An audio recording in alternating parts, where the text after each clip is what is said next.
Hey guys, what's going on?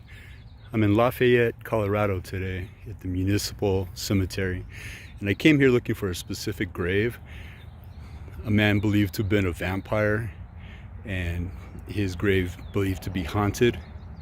So I'm out here looking around, and from what I looked on or found online, this is very much a pauper's grave site, a cemetery. The poor, people like that were buried here. And while I was looking around trying to find the gravestone that I was looking for, I found all sorts of interesting headstones, like off in the distance back there, just past those yellow flowers. There's a wooden headstone. I've never seen that before. They're homemade headstones. People welded the names of people onto a metal plate. And there's no rhyme or reason for the order of the headstones in this place. Some are facing the opposite way, some are stacked on top of each other. So it's very interesting just to walk around and look at the headstones and taking a little history. There's veterans buried here. There's mining industry back in the day in Colorado, and a lot of miners that died are here also, things like that. And it's a current cemetery now. People are still being buried here. It's not closed or anything like that. But the person I was looking for, his name is Theodore Glava, and here's his headstone. It took me a second to find it, but I did look at the Roadside America and the instructions, and it's pretty accurate. Here's the northwest corner that's the exit to the cemetery right there. That's North 111th Avenue or Street in Lafayette, and this is the cemetery.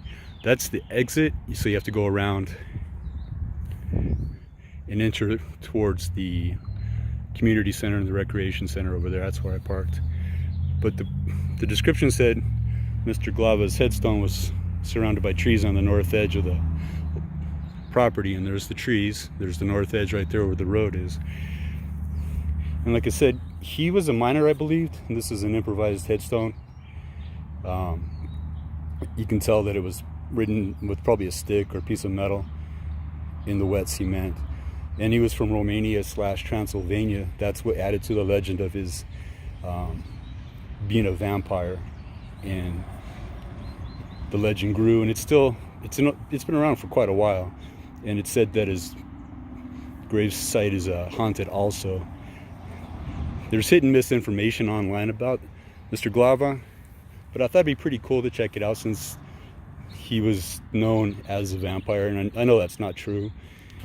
But if you ever come out here, you can find his gravestone. So I'll pan up, and it's right there towards the exit.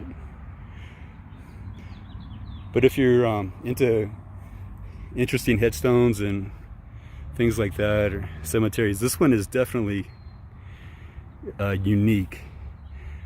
Some of the graves are like right next to each other, on top of each other, and it's a very old grave site, cemetery. So I definitely would recommend, if you're into those kinds of things. Like I said, there's a wooden headstone over there, things like that, and everything in between, modern headstones.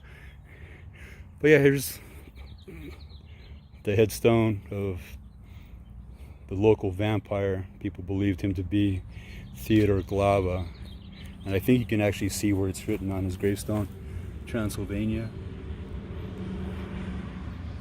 He died at 41 years of age, or 43. The information is kind of sketchy online. There's not a lot about him. But yeah, it's on Roadside America. If you're in the area and you have nothing else to do, check it out. It's an interesting place. I didn't know this actually existed until earlier today. So thanks for watching, thanks for hanging out, and I will see you guys later.